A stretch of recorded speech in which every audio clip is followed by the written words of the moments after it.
নমস্কার, আমি মিলন স্যার, পাল একাডেমি সেন্টারে তোমাদের সকলকে জানাই স্বাগত। আজকে আমি আবার চলে এসেছি তোমাদের কাছে আরআরবি এনটিপিসির 2025 সালে ভূগোলের যে প্রশ্নগুলি পরীক্ষাতে এসেছিল সেই প্রশ্নের পার্ট নাম্বার 2 নিয়ে আজকের এই ক্লাসটিতে আমি সম্পূর্ণ বিস্তারিত আলোচনা করব। এর আগে তোমাদের পার্ট নাম্বার 1 এর একটি ক্লাস আমি আপলোড করে রেখেছি, যারা এখনো পর্যন্ত দেখোনি তারা দয়া করে পার্ট 1 এর ক্লাসটা একটু দেখবা। ওকে, 2025 সালে আরআরবি এনটিপিসির যে এক্সাম হয়েছে 47টি শিফটে কিন্তু এক্সাম হয়েছে। এই 47টি শিফটের আমি কোশ্চেন তখন যতগুলি কানেক্ট করতে পেরেছিলাম ততগুলি কোশ্চেন প্রত্যেক দিনের কিন্তু আমার প্রত্যেক দিনে যে কোশ্চেনগুলি এসেছিল প্রত্যেকটি কোশ্চেনই আমার আপলোড করা আছে। যারা এখনো পর্যন্ত দেখোনি তারা কোশ্চেন সেটগুলো একটু দেখবা। ওকে, আর ইদানিং আমি এই 47টি শিফটের মধ্যে আমি আরো অনেক কোশ্চেন কানেক্ট করতে পেরেছি। তো তোমাদের এইবার আমি কোশ্চেনগুলি আপলোড করে দিব। সেটি হচ্ছে ভূগোল থেকে যে ধরনের কোশ্চেনগুলো এসেছিল ভূগোলের পার্ট আমি আলাদা রাখবো, হিস্টোরি থেকে যে কোশ্চেন এসেছিল হিস্টোরি পার্ট আমি আলাদা রাখবো, সায়েন্স থেকে যেটা এসেছিল সায়েন্সের পার্ট আলাদা করব, কম্পিউটার থেকে যেটা এসেছিল কম্পিউটারের পার্ট আলাদা থাকবে, ম্যাথমেটিক্স এর পার্ট আলাদা থাকবে। ওকে, প্রত্যেকটির পার্ট আমি একটু আলাদা করার চেষ্টা করছি এবং খুব শীঘ্রই ক্লাসগুলি আমি তোমাদের আপলোড করে দিব। আর আজকের এই যে ভূগোলের 2 নাম্বার পার্ট শুরু করতে চলেছি, এই 2 নাম্বার পার্ট শুরু করার পূর্বে তোমাদের কাছে আমার ছোট্ট একটি রিকোয়েস্ট, যারা আমার চ্যানেলে নতুন দেখছো এখনো পর্যন্ত চ্যানেলটিকে সাবস্ক্রাইব করোনি তারা অবশ্যই চ্যানেলটিকে সাবস্ক্রাইব করে পাশে থাকা বেল আইকনটিকে একটু প্রেস করে রাখবা। আর যারা আমার ফেসবুক প্রোফাইল থেকে ক্লাসগুলি দেখছো এখনো পর্যন্ত ফেসবুক প্রোফাইলটিকে ফলো করেনি তারা অবশ্যই ফলো করে একটু পাশে থাকবে। এবং সর্বশেষে যদি ক্লাসটি ভালো লেগে থাকে তাহলে একটা লাইক করতে কেউ ভুলবে না। তাহলে চলো আর বেশি সময় নষ্ট না করে আমরা সরাসরি চলে আসি এবার প্রথম কোশ্চেন। দেখো কি বলেছে। প্রথম কোশ্চেনে বলেছে আন্দামান দ্বীপপুঞ্জে জারোয়া উপজাতি তাদের বাসভূমিকে কি নামে ডাকে? আন্দামান দ্বীপপুঞ্জে জারোয়া উপজাতিরা যে আছে তারা যে সেখানে বসবাস করছে সেই বসবাস স্থানটাকে বা বাসস্থানটাকে কি নামে তারা ডাকে? ওকে, আজকে একটু জেনে নাও। সঠিক অ্যান্সার হবে ছাড়ধাস। ওকে, তারা সেই বাসভূমিকে ছাড়ধাস নামে ডাকে। ক্লিয়ার? তারপরের কোশ্চেন দেখো কি বলেছে। ভারতের কোন অঞ্চল অ্যালুভিয়াল প্রকৃতির হওয়ায় টিউবওয়েল সেচের উপযুক্ত নয়? খুবই ইম্পর্টেন্ট কোশ্চেন গুলি। ভারতের কোন অঞ্চল অ্যালুভিয়াল প্রকৃতির হওয়ায় টিউবওয়েল সেচের উপযুক্ত নয়? সঠিক অ্যান্সার হয়ে যাবে তোমাদের মালভূমি অঞ্চল। ভারতের যে মালভূমি অঞ্চল সেই মালভূমি অঞ্চল এই অ্যালুভিয়াল প্রকৃতির হওয়ায় টিউবওয়েল সেচের উপযুক্ত নয়। ক্লিয়ার? তারপরে কোশ্চেন দেখো, পাহাড়ি অঞ্চলে ঢাল কেটে ধাপ তৈরি করে যে ধরনের চাষ করা হয় তাকে কি বলে? পাহাড়ি অঞ্চলে ঢাল কেটে ধাপ পাহাড়ি অঞ্চলে ঢাল কেটে কেটে কি করতে হয়? ধাপ যে তৈরি করে সেই ধাপ তৈরি করে যে ধরনের চাষ করে তারা সেই চাষকে কি বলা হয়? যে ধরনের চাষ করা হয় তাকে কি বলা হয়? সঠিক অ্যান্সার হচ্ছে টেরেস ফার্মিং বলা হয়। ওকে, এই যে টেরেস ফার্মিং হচ্ছে একমাত্র এই পাহাড়ি অঞ্চলে ধাপ কেটে কেটে করা হয়ে থাকে। খুব ইম্পর্টেন্ট। তাহলে পাহাড়ি অঞ্চলে ঢাল কেটে ধাপ তৈরি করে যে ধরনের চাষ করা হয় তাকে বলেছে টেরেস ফার্মিং। ক্লিয়ার? তারপরে কোশ্চেন দেখো কি বলেছে। উত্তর সমভূমির কোন অঞ্চল পুরনো প্লাবিত মাটি দিয়ে বা মাটি নিয়ে গঠিত? খুবই ইম্পর্টেন্ট। উত্তর সমভূমির কোন অঞ্চল পুরনো প্লাবিত মাটি নিয়ে গঠিত? সঠিক অ্যান্সার হচ্ছে ভাঙাড়। এই ভাঙাড় হচ্ছে পুরানো প্লাবিত মাটি নিয়ে গঠিত, সেটা হচ্ছে উত্তর সমভূমির অঞ্চলে। তারপরে কোশ্চেন, শীতকালে পশ্চিমী জেট স্ট্রিমের গুরুত্ব কি? খুব ইম্পর্টেন্ট। শীতকালে পশ্চিমী জেট স্ট্রিমের গুরুত্ব কি? আজকে একটু জেনে নিই যে শীতকালে এই পশ্চিমী জেট স্ট্রিমের অ্যাকচুয়ালি কি গুরুত্ব থাকে। সেটা হচ্ছে পশ্চিমী ঝঞ্ঝাকে ভারতের দিকে নিয়ে যাওয়া। পশ্চিমী যে ঝঞ্ঝা সেই ঝঞ্ঝাটা কি করে ভারতের দিকে নিয়ে আসে। ওকে, তাহলে পশ্চিমী ঝঞ্ঝাকে ভারতের দিকে নিয়ে আসায় হচ্ছে এই শীতকালে পশ্চিমী জেট স্ট্রিমের প্রধান গুরুত্ব। ক্লিয়ার? তারপরে কোশ্চেন, ভারতের পূর্ব উপকূলীয় সমভূমি কি ধরনের উপকূল হিসাবে শ্রেণীবদ্ধ? ভারতের পূর্ব উপকূলীয় সমভূমি কি ধরনের উপকূল হিসাবে শ্রেণীবদ্ধ? সঠিক অ্যান্সার উদীয়মান উপকূল হিসাবে। ওকে, উদীয়মান উপকূল হিসাবে শ্রেণীবদ্ধ। তারপরে কোশ্চেন, ভারতের ভারতের সেচের ক্ষেত্রে কোন উৎস সবচেয়ে বেশি অবদান রাখে?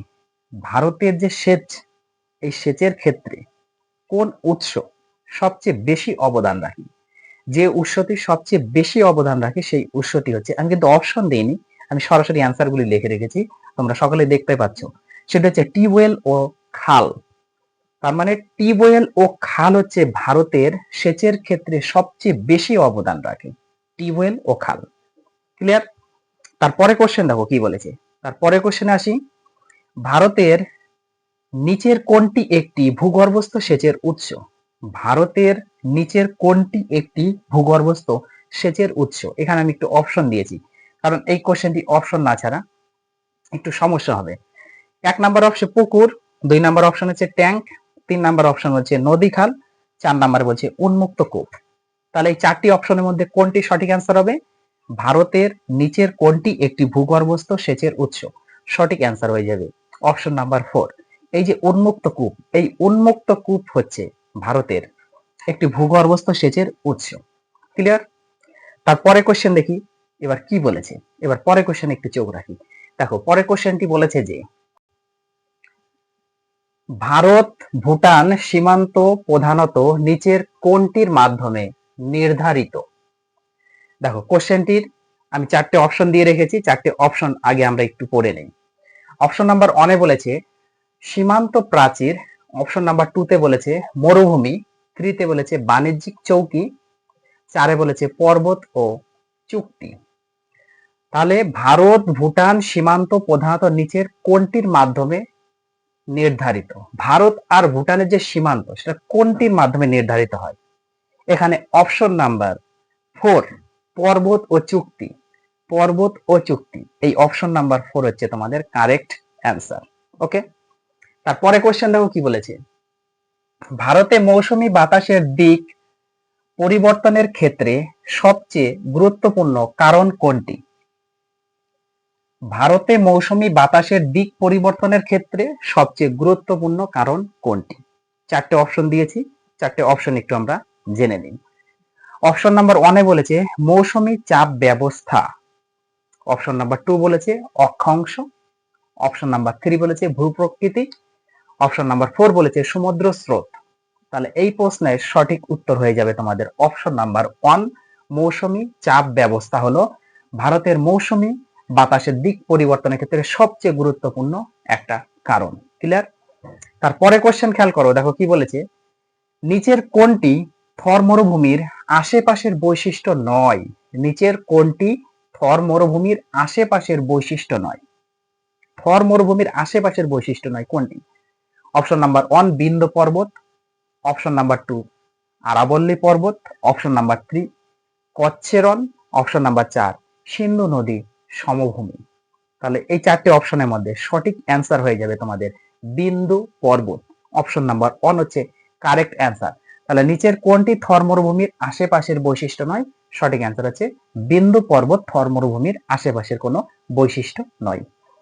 তারপরে কোশ্চেন, নিচের কোনটি জীবিকা নির্বাহমূলক কৃষির বৈশিষ্ট্য নয়? নিচের কোনটি জীবিকা নির্বাহমূলক কৃষির বৈশিষ্ট্য নয়? অপশন আমরা একটু দেখে নিই। নাম্বার 1 উন্নত যন্ত্রপাতির ব্যবহার, অপশন নাম্বার 2 প্রথাগত বীজ ব্যবহার, অপশন নাম্বার 3 পারিবারিক শ্রম ব্যবহার, অপশন নাম্বার 4 হস্তচালিত কৃষি কাজ। তাহলে নিচের কোনটি জীবিকা নির্বাহমূলক কৃষির বৈশিষ্ট্য নয়?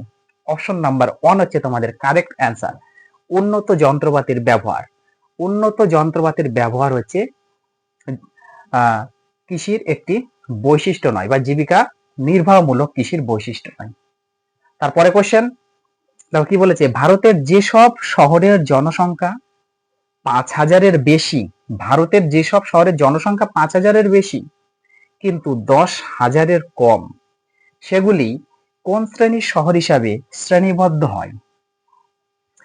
আমরা একটু, আচ্ছা, এই যে কোশ্চেনটি, এই কোশ্চেনটি আমি অ্যান্সার লিখে রেখেছি। শ্রেণী হচ্ছে অনের মধ্যে এগুলা পড়ে। তো আমি একটা তোমাকে পরের কোশ্চেনে আলোচনা করার সময় একটা আমি ছক দেখাবো, ওই ছকটা তোমরা একটু মনে রাখবে। ওকে, সেই ছকের মধ্যে বিভিন্ন ধরনের মানে শ্রেণী নিয়ে আলোচনা করা হয়েছে। তো কোন শ্রেণীর মধ্যে কারা আছে এই বিষয়ে আমি একটু দেখাবো পরে কোশ্চেনটি আমি যখন আলোচনা করছি। তাহলে এটা আমরা জেনে নিই, ভারতের যেসব শহরের জনসংখ্যা 5,000-এর বেশি কিন্তু 10,000-এর কম, সেগুলি কোন শ্রেণীর শহর হিসাবে শ্রেণীবদ্ধ হয়? সেগুলি হচ্ছে শ্রেণী অনের মধ্যে এটা হচ্ছে পড়ে থাকে। 5,000-এর বেশি 10,000-এর কম হলে শ্রেণী অন হয়। ওকে, তারপরে question, national family health survey, national family health survey 5 2019 থেকে 2021 অনুযায়ী ভারতের মোট প্রজনন হার, যেটা যে টিএফআর বলা হয়, এই টিএফআর কত ছিল? খুব important. National family health survey 5 2019 থেকে 2021 অনুযায়ী ভারতের মোট প্রজনন হার, যেটা হচ্ছে টিএফআর বলা হয়, সেটা কত ছিল? 2.0।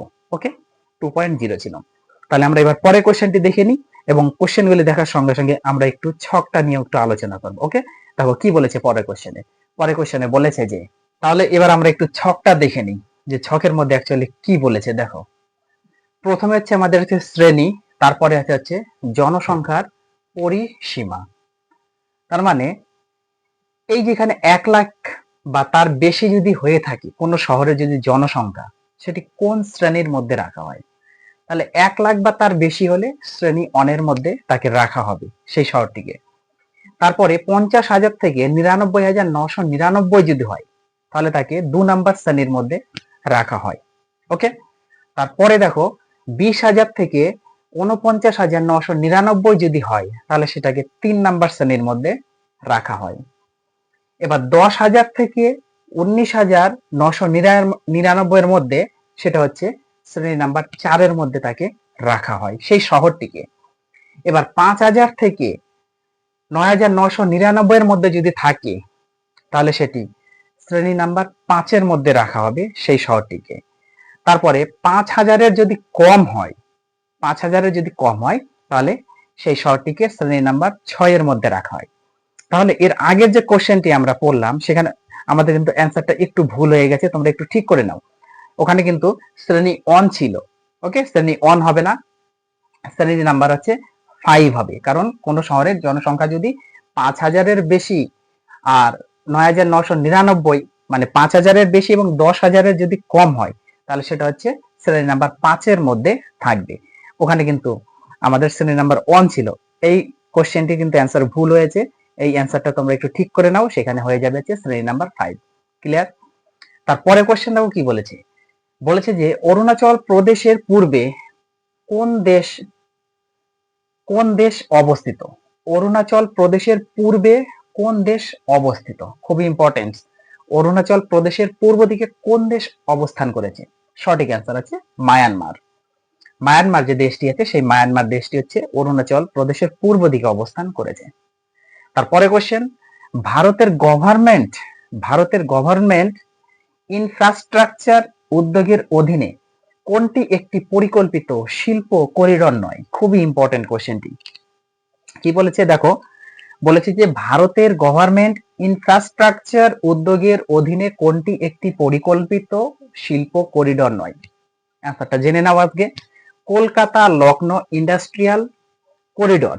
কলকাতা লখনৌ ইন্ডাস্ট্রিয়াল করিডর হচ্ছে এই একটি পরিকল্পিত শিল্প করিডর নয়, যেটা হচ্ছে ভারতের গভর্নমেন্ট ইনফ্রাস্ট্রাকচার এর উদ্যোগের অধীনে। ক্লিয়ার? তারপরে কোশ্চেন দেখো, মানে আজকের তোমাদের লাস্ট কোশ্চেন অ্যাকচুয়ালি, নিচের কোনটি থর্মভূমির বাস্তুতন্ত্র ধ্বংসে বড় ভূমিকা রাখে না?